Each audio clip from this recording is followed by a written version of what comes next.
fortunate to be in the client facing role because it's given me so many opportunities, and no 2 days are the same, no weeks are the same. Like 1 week I could be filming up north with our client Chivas at their distilleries, which is beautiful. And then the next week I'm flying to China to do our virtual reality capabilities demonstrations. Yeah. So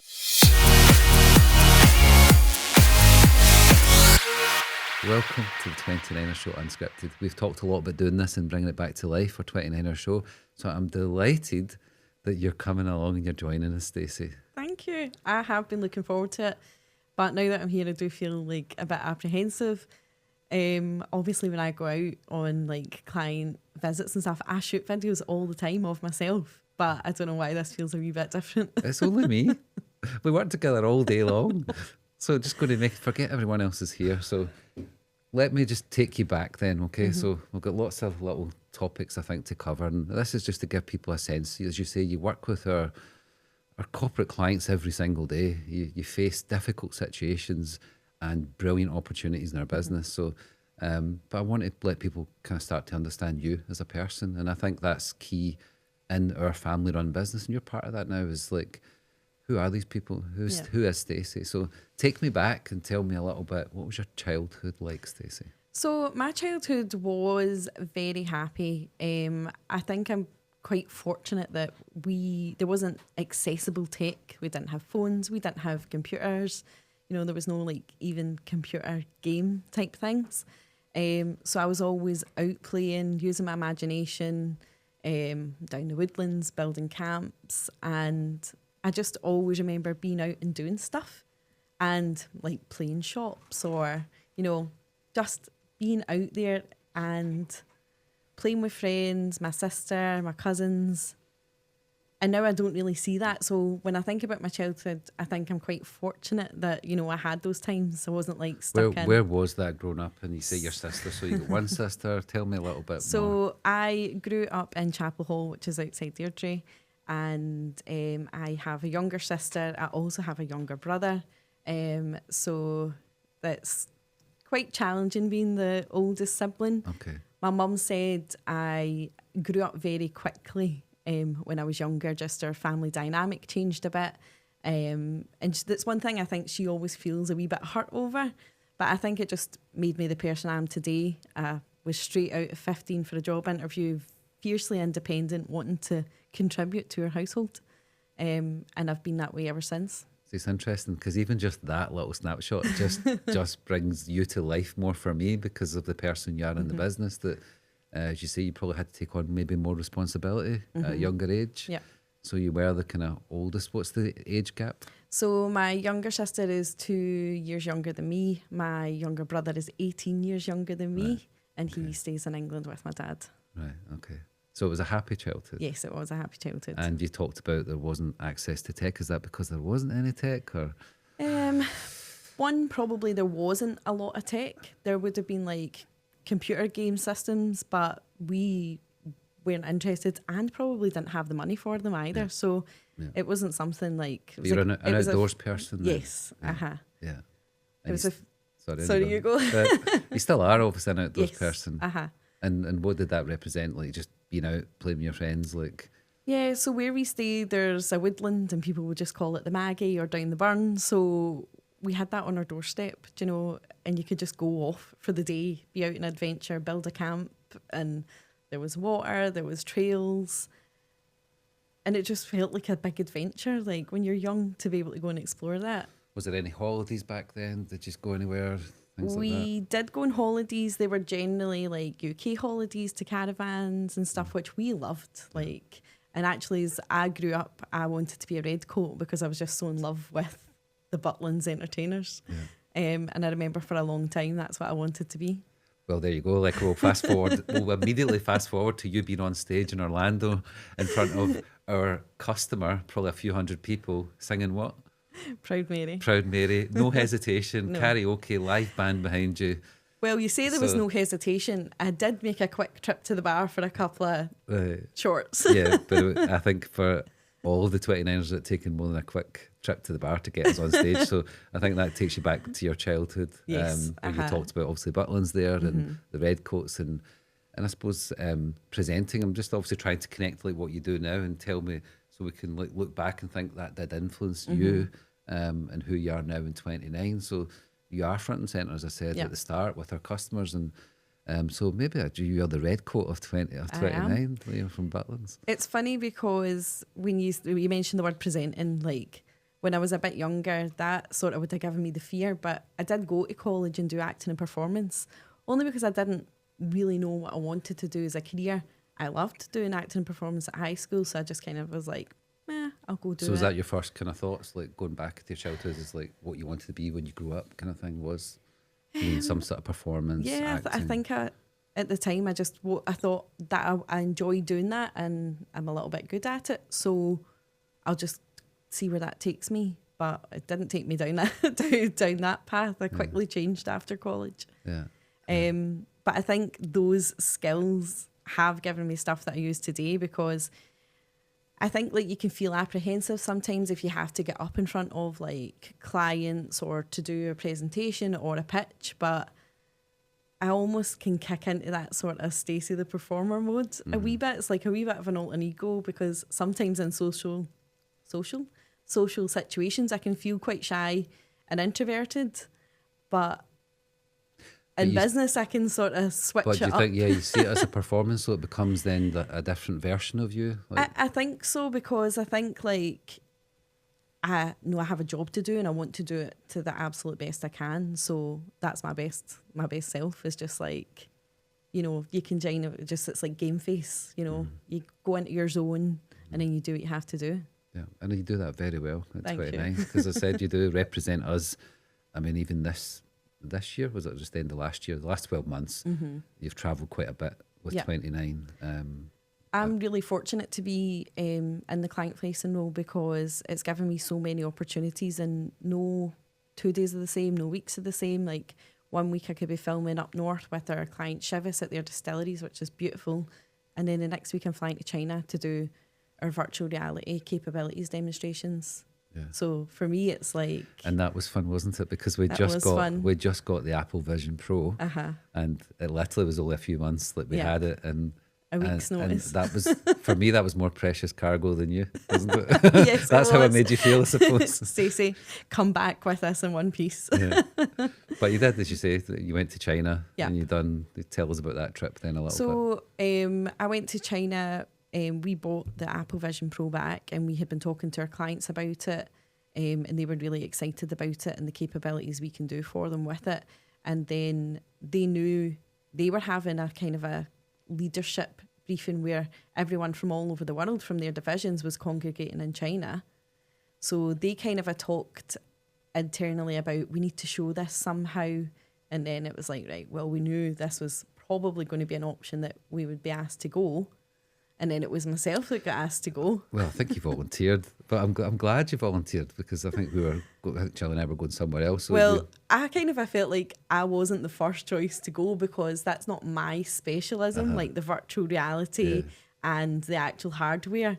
But yeah, you're right. It was like no one else could go. Yeah, but to give probably a big compliment is, I didn't see it as about learning the hardware. I seen it as who can represent the business the best. Yeah. Not the best, but like, you know, for what you can do. And I've said this to Jillian many times, like, I've never had any doubt how you will represent the business. You know, it's a big ask. It's like the fun side, going to China, going to places, but it's a lot of work, and there's a lot of mental work when you go to these kind of places, and you're with clients all the time, and plus you have to do that tech demo. So you're always up for it, up for that kind of presentation. Going to keep coming back to the red coat now at Butlins.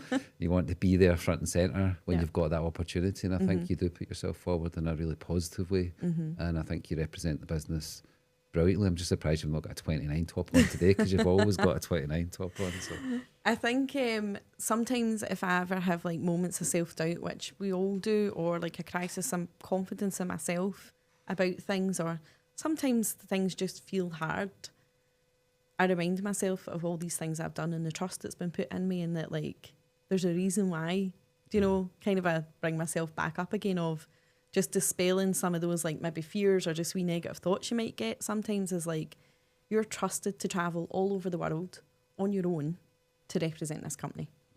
you know, and that's a big thing and it means a lot to me. But it does, like, I sometimes have to remind myself, like, that I do those things. It works both ways, 100%. Like, we have every faith in you that you'll do that. And but as we've talked about over different podcasts, it's everything's a journey towards some sort of visions, towards some sort of goal. Your journey towards 29 was a little bit unique. It was unique. So I've been with 29 now for 6 years, but it should have been 16. Okay. So when I came for the interview, I was looking up 29 Studios, and it was a picture of you at Variant, and I was like, I recognise this guy. I was like, I've interviewed with him before. So being a woman, I don't throw anything out. I had all my old emails from like 10 years previous of when I interviewed with you and Gillian at your previous company, Moviecom. Yeah. And sadly, I didn't get the job, but I think there's around 10 emails of, you know, chasing up for the decision and me expressing like how much I wanted to work with you guys, just because you were so passionate and like you really sold it to me. I came away from there and I was like, oh my God, I need to work with these guys. Yeah. And then I even remember like you had told me the position was filled, but then another position was advertised like 3 months later and I was like, meh. Didn't get it. But you never gave up. I never gave up. So I came from an interview and interviewed with Caitlin, and I was just like, this is where I need to be. And at the time I had just been made redundant, which I've never been out of work before ever. So it was a bit of a scary situation, you know, more so like this happening as an adult when you've got a mortgage and all that thing. So I did have a few different interviews lined up. I wasn't worried that I wouldn't get a job, but it's still a scary situation. And I think I came in for another interview, and the next day I knew I had a interview with another company. There was a packaging company, and all I kept thinking in my head was like, I don't want to work with like boxes and stuff like that. I want to work here. You'll always say to me like, I closed you, and I honest to God, I was literally just going to say that. Yeah. It wasn't intentional, but I just thought I need to just like throw my name down in this ring, because like I want them to know this is a job I want. And I remember saying that, like, I've got an interview tomorrow, I don't want that job, this is a job I want. It did. I mean, it did. I mean, I remember that particularly because it did make us feel, no, she wants to work with us, because it's that confidence in each other. It's like, you want to work with 29 Studios and we want you to work with us also. And I think that gave us a real sense of like, you're the right person to come in. And maybe we were just, maybe it was inevitable. Maybe it was just the universe, as Caitlin would say, was bringing us together. But yeah, I think that's really important. Obviously, as we look ahead, we're trying to grow the business, and you're part of that, helping us grow that business now. Is like the type of people we do want to attract. Is we want to have that mutual relationship as far as they want to be part of this. And I think you've been part of the company long enough. You've seen people come and go who I was going to say just don't believe in it. Maybe there's obviously our fault as well, maybe not setting the vision clearly, but maybe from your side of it, you've seen people come and go, and the passion you talk about, the passion we have for the business, you always like to see that coming back as well. And that's what you portrayed, you know, in that set of interviews. Not even then, but even now, everything you do it with a sense of passion. And that comes through to our customers, who we've always said is we're customer centric, and you're 100% in on that. And that's the difficulty now, I think, in trying to hire new 29ers. Yeah. And I want you to be part of that process. So it's on your responsibility now to find more Stacey's. Do you think that's possible? Well, I think if we could clone me, I'd be quite happy. I think, yes, it is possible. I think there are people out there, but I also think that it's a difficult process. Like, since I started, you know, we have been through some ups and downs with different people coming into the company and not being the right fit. But for me, I think I was brought up in such a way. My mum was very hardworking, and she always taught me to just like be, as well, when you were working, it was like, you know, always like be respectful, work hard, bring value, like find stuff to do, make yourself available, like, because obviously when you're younger, you're maybe making teas and coffees, or like, you know, they're not in the nitty gritty. But she was like, just ask, you know, make yourself really valuable and work hard. And I think that's a generational thing. Like, I don't see that. And I've worked in several different businesses, like, over the last 20 years. And I just think that was my upbringing, and it was my mum, do you know, that drilled that into me, and it stuck with me. And if I do find it, and I think some of those things are very basic. Maybe then future interviews we ask people to bring their mums and dads.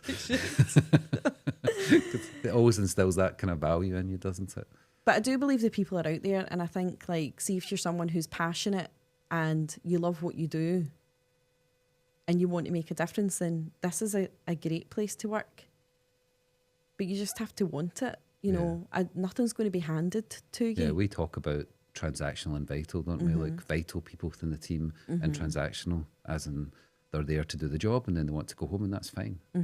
But we're trying to right now grow more of the vital side of the business, and I think that's important moving forward for us as a company, and to for the innovation that's coming through. We'll touch on that later. But so that's just a little snapshot of, we've kind of crossed over into the now, but obviously back in your childhood and what probably influenced you. And we talk about environment being the number one asset of how you're shaped. But what was the biggest challenge you faced growing up? If we go back to more early days of Stacey, what was your biggest challenge? Biggest challenge growing up? I think probably I wasn't academic, so I left school very early, and that was difficult because my friends all stayed on, they all went to uni, they all done their thing, and they were very academically smart. I've applied for my first job when I was 15. I've always worked, and I think I'm more like, you know, I learn on the job and more experience than book smart. So I did find that really challenging, but it also, I think, like, opened up more opportunities for me, because then, whilst I maybe didn't have XX qualifications, I had experience. And that's what businesses are looking for. Do you know, you might have a qualification in something, but can you do the job? And was your challenge that your peers felt like you felt inferior to them because they had qualifications and things? Because I was the same. I left school in fourth year, didn't go to college or university, but had life lessons. Yeah, kind of thing. I think it was more when I was a bit younger and you're interviewing for your first sort of jobs and you're foraying into, like, the workplace, if you like, out with, you know, cafes and stuff, which was my kind of a first. What was your first job then? So my first job was with the Capokie Man in Airdrie. The what man? So he's called the Capokie Man. Capokie Man. And it's Capokie's ice cream. Oh, so right, it's a Italian family-run business. Right. And I interviewed for a job with him when I was 15. He had a wee tea room in Airdrie. And I was just, this is where I need to work, Mum. This is so beautiful. They make ice cream there, and then they've got a tea room and all the families come. So I went for the interview. I'd borrowed a suit off my cousin. So I was only 15. I was like, full suit, I'm going. And he phoned, and it was house phones at the time. So my mum got the call that I hadn't got the job. And it was because I was too young. I didn't even have my national insurance number. But then I think it was a few months later, I had turned 16, and the person he had hired hadn't worked out. So he phoned and said he still wanted to hire me if I was still interested. And then I worked there for like a couple of years at the weekends, and I just loved it. It was the most wholesome, like, place to work ever.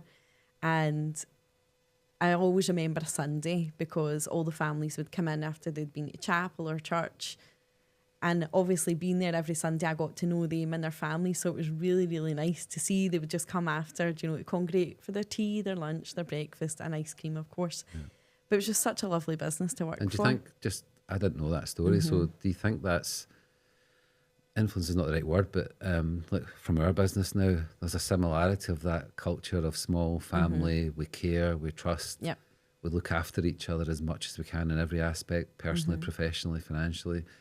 And just hearing that story there feels very familiar, albeit a different industry. Do you think, you know, have you worked in any big corporate company? Like, what's the difference? Have you had that experience towards So, that? yes, there's a stark difference. So I would say then my first corporate job was with the Daily Record and the Sunday Mail. And completely, like, worlds apart. Before that, actually, I worked for Abbey National as well. But the difference is, like, as long as you do your job, no one cares. Like, Yeah. You know, That's the transactional part, the vital and the functional. Whereas when you're working sort of smaller, close-knit, you care about the customer and you care about the business and the business cares about you. It's completely different. Like, you go to these other jobs and as long as you're doing a good job, it's fine. And it was very, very difficult to grow in environments like that. One, because obviously, like, there aren't a lot of opportunities and they kind of just want you to come in and do your job. Yeah, and that suits probably a lot of people as well, but that probably helped you make that decision, maybe subliminally, that you want to be more part of that family business that you can add a bigger influence into rather than maybe corporate. I think that's the biggest difference for me when I first started with 29 Studios, was that you're listened to and what you've got to say matters. And I'd never really had that in any working environment before. So I feel like I've grown considerably over like the last 6 years in myself as well. And I think that's testament to being lifted up. You know, the opportunities for growth have been there if you want it. Work hard, take it, do you know? And it's maybe not in the traditional sense of, we say, like corporates, that you move up this kind of like corporate ladder as such, as far as your titles and all that kind of thing. Like, it's more, I think, as you've been here, as you say, 6 years, like you see that the passion that we have still for our business, and it's great when we see that from you as well. Like, you know, you do live and breathe 29. You know, even all your profile photos has got a 29 badge on it. So that's a big compliment to you. Like, you've bought into what we're trying to do, and that's why I want you to be as closely part of how we grow the business, you know, coming up. So I think, you know, we only have one life. Work is a massive part of that as well. So I don't really buy into this work-life balance, because I think you've got one life and there's all different elements that make that up. You just have to do what makes you happy. You know, and if you're sitting there like, probably like, oh, my work-life balance, then something's not working for you. And I suppose if you work in any sort of smaller business or family business, then, you know, work can make, you know, love what you do, as we talk about. Then if you're in this type of environment, it's up to you to make that happen, you know, and not blame everyone else, I suppose. So, okay, good. Glad you're part of it.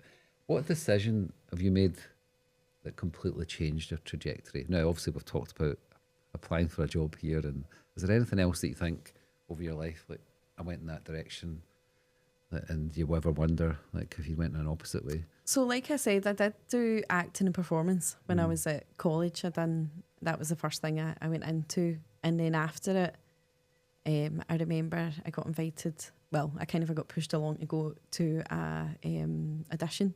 Now, I knew at this point I had no interest in following this, because I'm somebody who does need a sort of more secure path, or at least a path I can follow. And the entertainment industry isn't like that. You know, I have very talented friends who have done amazing, but I see it's hard for them. You know, it's really hard. Like, sometimes you're in work, sometimes you're not in work. How do you balance that? You know, then obviously, like, how do you pay your bills? Like, all of those stresses and worries. So I knew as I was coming towards the end of college, I was like, I don't want to do this as a career. And from there, I kind of landed my job at the Daily Record, which then I fell into a more marketing role. I done college at night school, diplomas, degrees, also while working full time. Okay. So that was kind of the big change. And then looking back, what's one piece of advice you wish you'd received earlier? I think probably, like, don't be afraid. Don't be afraid to speak up. Don't be afraid to fail or make mistakes. I think just speaking up if something doesn't feel right. I think there's been situations in a business before where I've thought, this isn't working. Like, I'm doing this job, it's not working. But scared to rock the boat, because if I say, this isn't working, can we talk about it? Or what if then they let me go and, you know, I've got a mortgage to pay? Like, that was quite a fearful situation. But now, I know we've had times where I've like picked up the phone to you and been like, Kev, I'm not winning. What's going on here? I don't know. Something doesn't feel right. You know, and I think it's, you just have to stand up and be just like... you think that does come with age, because you're obviously, it's your birthday next week coming up? Do you think that advice is easier? Obviously, we're talking about looking back, giving yourself advice.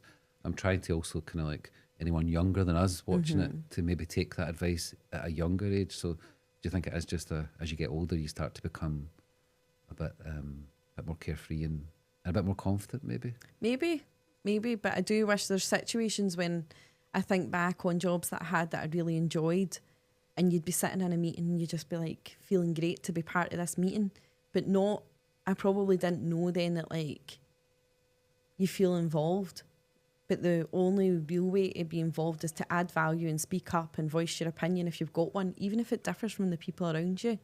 Yeah, and we've always talked about, even in our own company, that if you're part of a meeting, which can be quite high-profile meetings, that if you're part of that, you have to contribute. You know, it's not a pressure. It's a pressure, but it's also that stepping outside your comfort zone to be, I'm in here for a reason.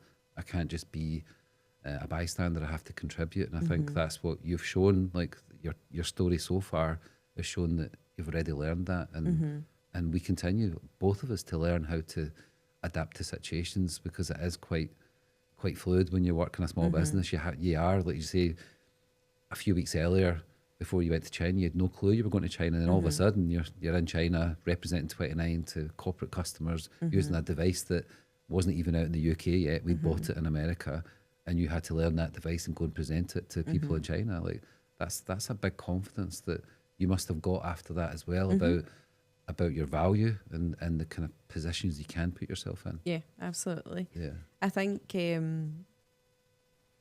I'm not scared to be in hard decisions, because...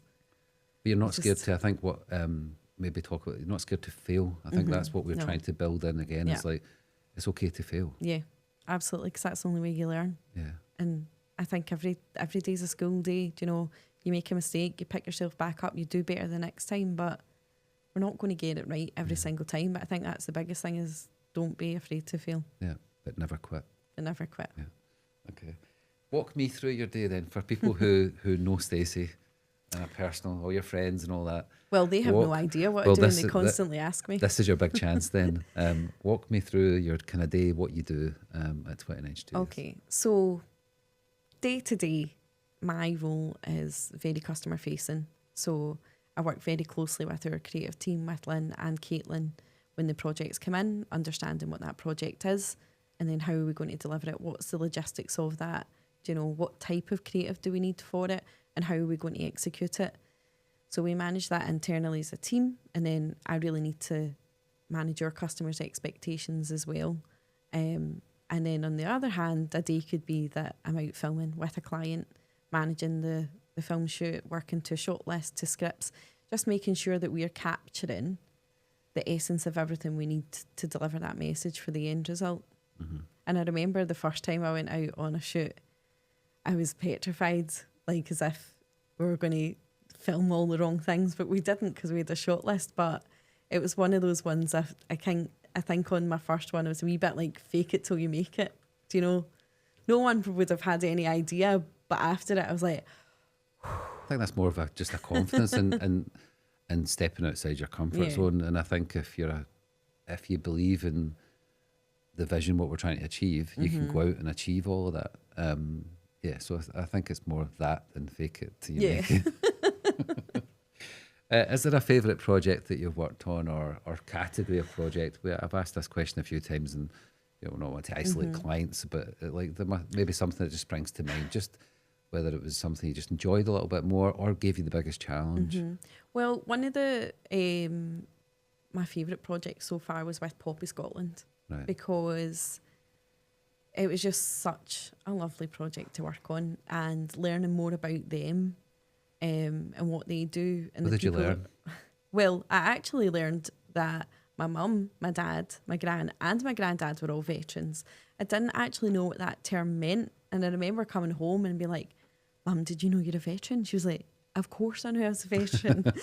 But I think I just learned that about Poppy Scotland, and why I loved it so much was we got to meet all the different people that they employ who are all veterans, and they've all been through completely like different challenges in their lives, But Poppy Scotland enables them to sort of live independently, to have a place to go every day, to work and to contribute and add value.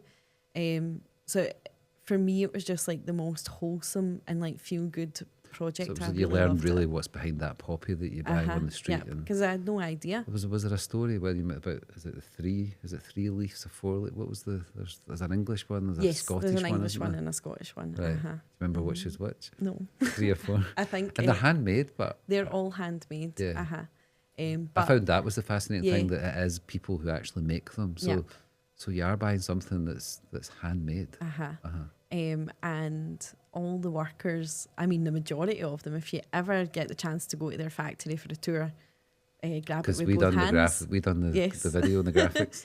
But a lot of the workers have their dogs with them as service dogs in the workplace. Right. So that was like the most fun part about that project. I suppose you also learn like some things that we get maybe frustrated with or angry with means nothing when you talk to people like that, isn't it? Maybe obviously the trauma they've come through in their life and wars and things like that, and then giving back to the community. So that's a really good project to have picked out. How do you deal with criticism? Because obviously I never criticise you, Stacey. Well, I probably would just go away and cry for 10 minutes on my own. No, I think now, and again, like you're saying, this comes with age and confidence. I think now I take it and I learn from it. Whereas when I would be a bit younger, it would be devastating, like that the world had fallen around me. But now I'm just like, right, okay, let's just change it for the next time, learn from it. You know, is there anything, what can you do differently? Why did it happen that way? Or so now I feel like I take criticism very well, and just learn from it. Yeah. No, I think you do. And I think that's been, I like to think that we can, not me and you, but just the business itself, I think it's good to give feedback, whether that's good or bad, but then it's about the type of person, how they take it. As long as it's constructive, I think you can learn and grow. And you've done that. Like, we obviously have had conversations of like, we could do this better. Yeah. But you know the reason we're having those conversations. And I think we talk about how we build our business. We need those type of people who can see the benefit, see the value of the conversation. So, but it is difficult. I think if you're starting out in business as an employee or running a business, because we have to take criticism from our customers as well. And even Jillian recently wanted to do a little kind of poll with our customers and kind of score us kind of thing. And you almost don't want to know like that if there's any criticism, but then because we are that, we're all in with our customers as we talk about, we give everything we can. So you need to understand what we could maybe do better. So so I think you deal with criticism very well.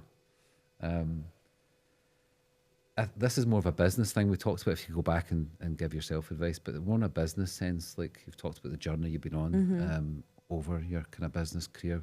Is there any advice that you would give yourself for the future or give anyone else that's listening?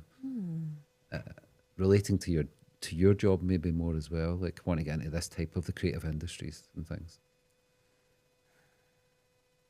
I think if you want to get into this type of kind of the role that I've got, at least you need to be passionate about customer service. Like, I'm very, like, my role is customer facing, and you know yourself when you go to different businesses or experiences that you might have, even just as a family or personal or business, it is all about the experience and how a brand makes you feel. So I think you have to be all in. And I think even if you're customer facing or you're not, you know, it's what experience do you give your team members as well? Like, how is it working with you? You know, for us in this industry that we're in, we have to work as a team because there's just so many ideas and things, so many advancements coming up. We need to be able to bounce ideas off each other. So I think my advice would be that you just have to grab it with both hands and jump in. And I know Caitlin mentioned this before when what she was talking about is like, you have to do it. That's the simplest way to learn something, just do it. Yeah. Yeah. Good advice. Okay. We're nearly there. If you could collaborate with anyone, now they can be dead or alive, who would it be? And collaborate, whether that's business or just personal, but probably more business. Oh. If you could replace me with someone else right now, who would it be? Who would it be? Oh no, I'm stuck. You're stuck. So, what do you read? Do you read business books? yes, I do read business books. So if I could collaborate with someone, I'm kind of on the spot right now, but someone who's I fell into, sort of by accident through you, was Natalie Dawson. Now, What do you mean by accident? That was well, I'll tell you why. Because I think you at the time were reading Brandon's stuff and some things from Cardone, and then I remember first looking it up and being like, oh, this feels not heavy, but I was like, whoa, this is a lot. But then I sort of found Natalie because she's part of that whole thing. And I felt her content for me was more easily like digestible, and I liked the things she spoke about as well, business and other things. So she felt like my soft touch into what we were trying to explore. And then I read her book and I was like, oh no, she's pretty like hot. She knows what she's talking about. For a bit of context, we engaged with Natalie and Brandon Dawson as kind of business masterclass in Miami. Yeah. And Jill and I went out there to kind of learn a little bit more how scaling your business, finding the right people. And we came back and told you guys all about it. And then I remember you saying, like, you started obviously reading the books and thinking you'd love to go out and be part of that. And we did then the next year. Yeah. This was just last year now. And the 5 of us went out and were part of that kind of masterclass. You got to meet Natalie. Yep. And yeah, they're brilliant kind of mentors as far as how to scale the business. And I was more aligned with Brandon, but so you would replace me with Natalie right now? Yeah, Okay, I would. So how do you personally handle high pressure situations? You've been under quite a few, whether that's dealing with customers and maybe they're complaining, or you're just out on a shoot like you talked about filming, and if it all goes wrong, and how do you handle that? Just take a deep breath and just think, what's the sort of best possible solution right now? You know, sometimes that is, I need to come back to you. And then others, it is thinking on your feet. Okay, we can't film X, but we could probably do Y and Z. So you do have to think on your feet. But I also think you have to not show that you're under pressure or show any panic. I think you have to, when it's business and, it's in your hands, you need to kind of stay like calm, collected, because you still need to instill trust in your clients that, you're still the right person for the job, regardless of things are taking a turn or you need to pivot or do something different. Inside, you might be thinking, oh, right, okay, this is a tough one. But I think you do need to just keep that level of confidence that you have. Is there a certain part of you enjoys that pressure? Like we've talked to Caitlin, she loves events, that kind of is happening now. Like right now we're doing this. Is there a part of you like you enjoy that? And that comes with the territory. Things just don't quite maybe go right, but you have to adapt. I do enjoy problem solving, but probably not get the same buzz that Caitlin gets from like live events. Like not that high buzz. It's probably more of a bit more intense than a high. But the thing is, if you're hit with a problem, you find a great solution. Like then that feels good, doesn't it? Because then you've solved something, and you've delivered what you said you're going to deliver. Okay, and for what we know right now in business, because obviously in our business things can change quickly, all for the good, hopefully. But for what we know now, what are you looking forward to this year? What's kind of on the cards, and what's the kind of thing you're looking forward to most? Oh, this year. So I'm looking forward to, we've got a few big projects coming up. We have a few new clients from different parts of the world. So I'm just really looking forward to getting stuck into those when it's time, and growing, I think, just bringing more people into 29 in terms of like more customers, because the difference in like the categories that we work over is just wild, life sciences, manufacturing. And I think when we get new clients, you're just like, right, what is this? It's all different. So every client's different, every project's different. They're all really exciting.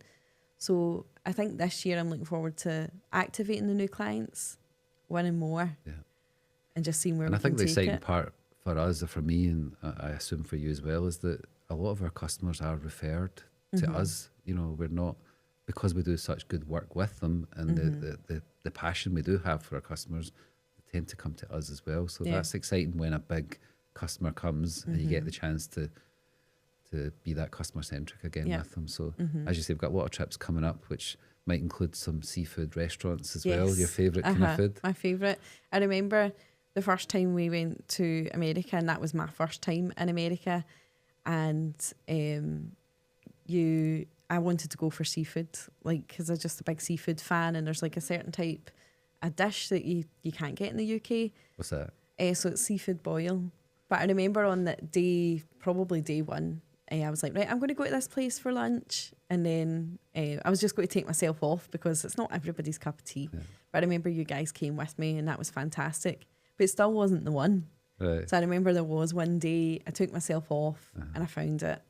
And I remember just sitting, and it was just a moment for me, because I was like, God, I've wanted this so long. Yeah. Like, and I just felt like I'd achieved one of my small goals. And that's really important that you do. Just take that moment. I've been saying that for a long time, is that sometimes you do need to just stop, pause and think, where are we, what we've achieved, and then push on again. Yeah. Because as you say, you've got one life. Yeah. Couple two more questions, I think. Do you think there's such a thing as being too ambitious? No. I don't think so. Do you see yourself as a really ambitious person? I do see myself as ambitious. I think, though, it's just like wanting to be the best you can be in your role and working hard. I think that's ultimately what it comes down to, is like stepping outside your comfort zone and just I suppose you work hard if you enjoy it more, isn't it? It's that whole like work-life balance, love what you do. It's all kind of cliche, but I think you know that we mean that, like 100%. Yeah. And I think that's what 29ers, as we're called locally and internationally, is like, people believe that in us, that we genuinely love what we do. So I thought one of the things you might ask me, because I'd heard it in another podcast, so I don't know if it's on your list, but I'm jumping into it, was do I believe in luck? Yeah. And I don't believe in luck at all. You don't believe in luck? No. Okay. I think people might say, oh, you're so lucky you get to do this, or oh, you're just so lucky. I'm not lucky. I've worked really hard, you know, from a small child with our first job to where I am now. Like, we all work really hard. Things aren't just given to you. Yeah. Or as maybe friends, not necessarily family, but maybe think, oh, you're lucky, you're doing really well. It's like, there's no overnight success. No. Anyone starting a business, even with the speed of technology, there's no overnight success. It's 1998 we started this business. Yeah. Or business. So it is hard work. So then you have to love what you do. And you have to have people along in that journey that believe in you and love what they do also. You can ask me that again if I win the lottery. Right. Well, obviously you would invest that in the 29 studios. Of course. Last question. What's the biggest personal challenge that you have right now? Oh, so the biggest personal challenge I have right now is discipline and motivation. Okay. So I was recently training the last year with the goal of doing a high rocks, which I've done. And don't just sweep over that, because that was a huge moment. I know, but people will pan me for talking about high rocks. Right. Why? Because it's not a thing. It is a thing. People talk about it, but also people don't like to hear people talking about it. It was such a big achievement. It was. So high rocks is a intense 8K lapped circuit, if you like, with a station after every K. So I had been training for it for about 8 months. It was in Glasgow just a few weeks ago, and it was probably the most physically challenging thing I've ever had to do, and mentally as well, to be honest. Probably it's more a mental challenge than anything else.